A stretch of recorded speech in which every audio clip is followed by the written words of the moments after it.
आपने एक बड़ा ही रुचिकर पॉइंट रखा है कि भगवत गीता एक मनोवैज्ञानिक ग्रंथ है।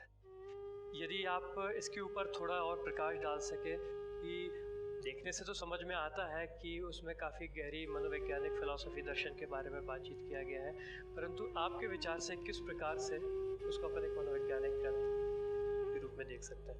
किस प्रकार से भगवत गीता मनोवैज्ञानिक ग्रंथ है, इस संदर्भ में समझ 150 वर्ष पूर्व एक फिलॉसफी पैदा होती है जिसे आप कहते हैं मनोविश्लेषणवाद, जिसे पैदा करते हैं सिगमंड फ्राइड। और सिगमंड फ्राइड ने मनुष्य की चेतना को 3 स्तरों पर रखा है। एक है अचेतन, दूसरा अवचेतन और तीसरा चेतन, कॉन्शियस, सबकॉन्शियस और अनकॉन्शियस। वो जिस प्रकार से मनुष्य की चेतना को अभिव्यक्त करते हैं और जो लिबिडो जीवन का आधार बताते हैं सिगमंड फ्राइड, और वो इतना तीव्रता से मनुष्य की स्वभाव को बतलाता है कि लगभग इस समय विश्व के हर एक विश्वविद्यालय में मनोविश्लेषणवाद पढ़ाया जाने लगा है। लेकिन आपको जानकर के आश्चर्य होगा कि अगर असत्य अधूरा हो तो वो समाज के लिए घातक सिद्ध हो जाता है वहां। और ये एक आज बात निकल के सामने आ रही है कि लिबिडो को जीवन का आधार बताने वाले सिगमंड फ्राइड एक अधूरा सत्य लेकर के आए। इसी आधार पर अब जब हम भगवत गीता को देखते हैं तो वहां किस तरीके से वो मनोवैज्ञानिक ग्रंथ सिद्ध होता है, इस पर एक दृष्टि रखनी चाहिए हमें। कैसे? हर एक व्यक्ति अपने जीवन का एक युद्ध कर रहा है। हर एक व्यक्ति के जीवन में महाभारत है। वो कैसे?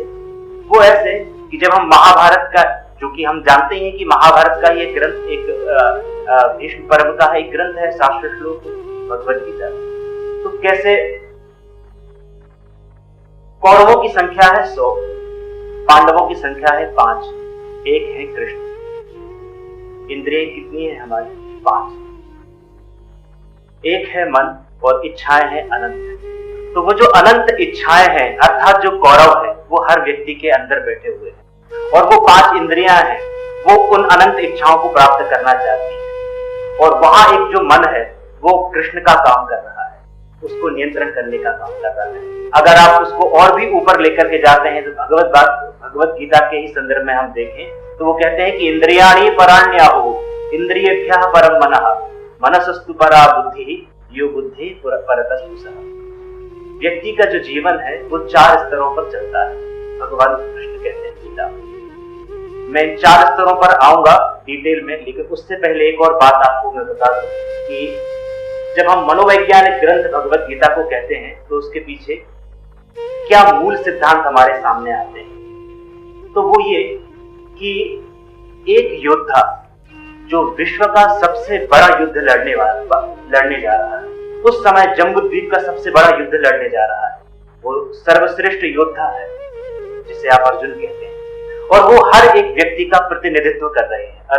अर्जुन जो है, जिस प्रकार की उनकी समस्याएं हैं, वो मानवता की समस्याएं हैं, वो मानव मात्र की समस्याएं हैं। तो एक योद्धा जो इतना बड़ा प्रश्न करने जा रहा है, और सारी की सारी वो कथाएं हमें पता है, और जब युद्ध की स्थिति में आते हैं और वो योद्धा कहता है कि वेपथुश्च शरीरे में रोम हर्षश्च जायते गांडीवम संसते हस्तात्वचैव परिदह्यते। कृष्ण से कहते हैं कि हाथ पैर कप रहे हैं, गांडीव छूटा जा रहा है, मैं नहीं लड़ूंगा, भाग रहा हूं। कितनी विचित्र बात। इतना बड़ा योद्धा जब परिस्थिति सामने आती है तो एक मनोरोगी के रूप में सामने आता है। और निश्चित रूप से हम सब जानते हैं कि मन के हारे हार है, मन के जीते जीत, ये हम लोग गुनगुनाते हैं। तो इतना मनोरोग से ग्रसित है, इतना दुर्बल है वो मन से। तब वहां पर एक मनोवैज्ञानिक खड़े होते हैं और वो उतने बड़े योद्धा को अपशब्द कहते हैं, जिसे आज के हम भाषा में कहें तो वो एक दूषित शब्दों से प्रयोग करते हैं। और उनसे कहते हैं अर्जुन से कि क्लैव्यम मास्मगम पार्थो, अर्जुन इस नपुंसकता को छोड़ो। और इतने बड़े योद्धा को जब इस तरीके से उसको प्रहार किया जाएगा कि उसे नपुंसक कहा जाएगा, तो स्वाभाविक रूप से उसका पूरा तंत्र, उसका पूरा न्यूरो सिस्टम बदल गया। और वहां से उसको खींच करके लाते हैं।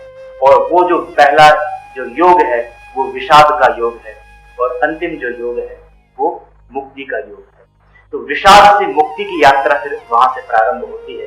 तो एक व्यक्ति जो वेपुतुष्ट शरीरे में रोमहर्षश्च जायते, अपने लक्ष्य के प्रति च्युत है, अपने लक्ष्य से दूर भाग रहा है, ऐसे व्यक्ति को, इतने दुर्बल मन को ठीक करके वही व्यक्ति फिर अंत में कह रहा है कि करिष्ये वचनं तवो, अब मैं तैयार हूं और अब मैं युद्ध करूंगा। तो इतने दुर्बल मन को इतना स्ट्रांग मन बनाने का काम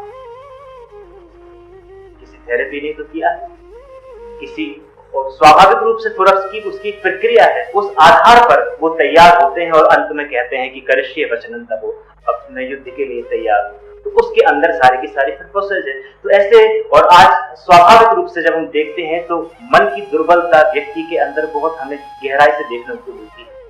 और हर एक व्यक्ति जब छोटे से छोटा काम भी अगर करना चाहे या बड़े से बड़े काम भी वो अगर करना चाहे तो दुर्बल मन कभी भी श्रेष्ठ कार्य नहीं कर सकता।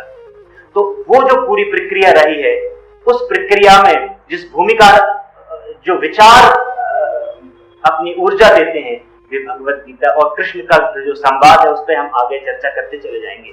उस आधार पर वो अर्जुन तैयार होते हैं और एक मनोरोगी, एक मनोयोगी बनता है। ये एक बहुत बड़ा ट्रांसफॉर्मेशन है, बहुत बड़ा ट्रांसफॉर्मेशन है। और अंततोगत्वा वो स्थिति हमारे सामने आती है। इस रूप में मैं उसे एक मनोवैज्ञानिक ग्रंथ के रूप में देखता हूं।